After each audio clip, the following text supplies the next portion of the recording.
They say the human eye can't see what's not meant for it. But when Jacob Reed looked through that old farmhouse window, he saw something that shouldn't exist, a figure standing behind his reflection, smiling where no one stood. That night, the Hollow farm woke up. The road to Hollow County was endless, a ribbon of cracked asphalt fading into mist. Jacob drove alone, headlights slicing through the fog, radio silent except for the occasional burst of static. He wasn't supposed to be there. No one was. But his grandmother's will had left him a house. An ancient family property that hadn't been lived in for almost 70 years. A farmhouse on the edge of nowhere. He thought it was a gift. It was a curse. The air turned colder as he approached. A wooden sign half buried in weeds read, "Welcome to Hollow County, EST 1874. Population scratched out long ago." Jacob parked his truck near the gate. The land was silent, too silent. No wind, no crickets, not even the hum of power lines. Just the sound of his boots crunching on gravel and the faint whisper of something distant, like the echo of voices underground. The farmhouse stood ahead, enormous and skeletal, its windows black and hollow, paint peeled like dead skin. The porch sagged beneath the weight of time. He felt it before he stepped inside, the sense of being watched. But when he turned, the field behind him was empty. Inside, the air smelled of rot and dust. A single family photo hung crooked on the wall. 6 people. None smiling. The father's eyes were burned out in the photograph, as though someone had taken a lighter to them. He felt the chill crawl down his spine. Jacob wandered from room to room, his flashlight catching glimpses of old furniture under sheets, yellowed wallpaper curling like parchment.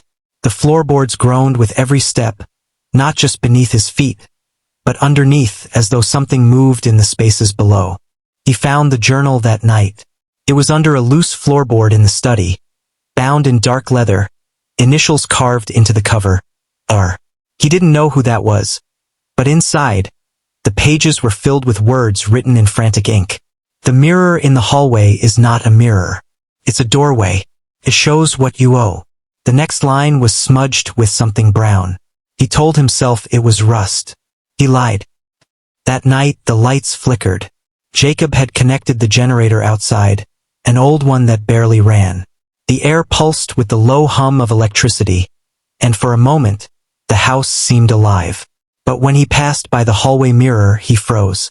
His reflection was delayed half a second too slow. He smiled before he did. He touched the glass. Cold. A ripple spread through it, like water disturbed by wind. From upstairs came the sound of footsteps. Slow, dragging, deliberate. He turned off his flashlight, held his breath, listened. Step, step, step. And then, a whisper. "Elias is waiting." He ran. He didn't stop until he was outside, lungs burning, mist curling around him like fingers. His flashlight beam caught movement in the field, a figure standing near the old well, too far to see clearly. But its head was tilted at an impossible angle, and its arm, its long, pale arm, beckoned him forward. He left that night, slept in his truck, but he dreamed of the well, of something whispering his name from below. The next morning, Jacob drove into town, or what was left of it. A diner stood at the crossroads, neon sign buzzing dimly. Inside, an old woman served him coffee with shaking hands. She stared too long at his face before saying, "You shouldn't have gone to that farm, boy. That place remembers." Jacob frowned. "Remembers what?"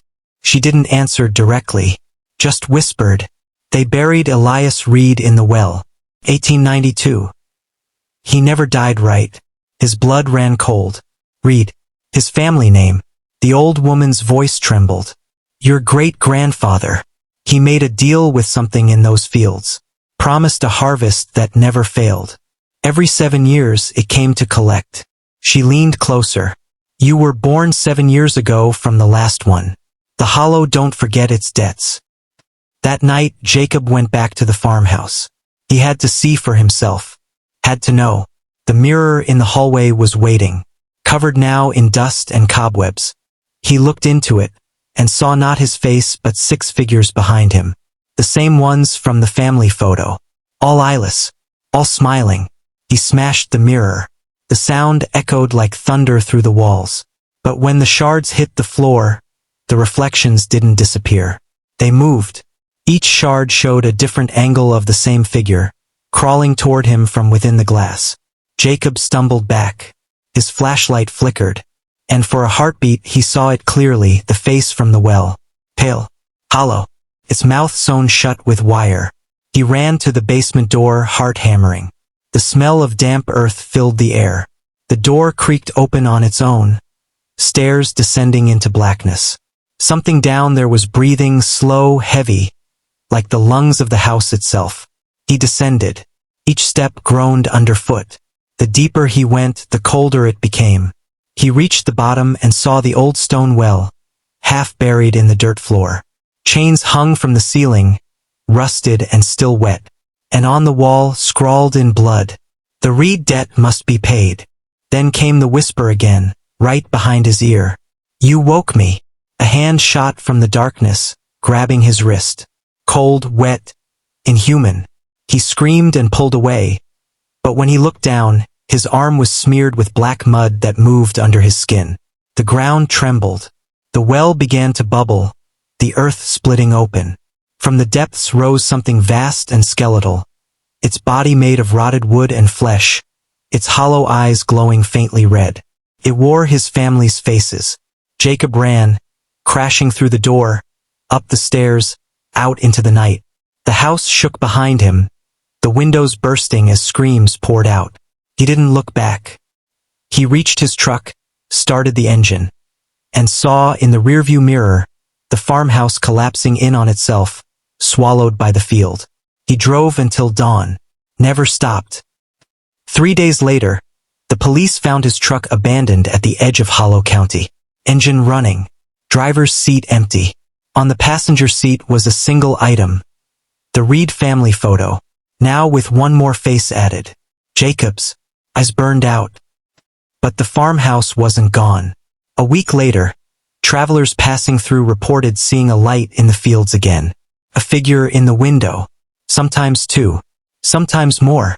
And on windless nights, if you stand near the old sign that says "Welcome to Hollow County," you can hear the sound of chains dragging through the soil, and a voice whispering, "It's your turn now."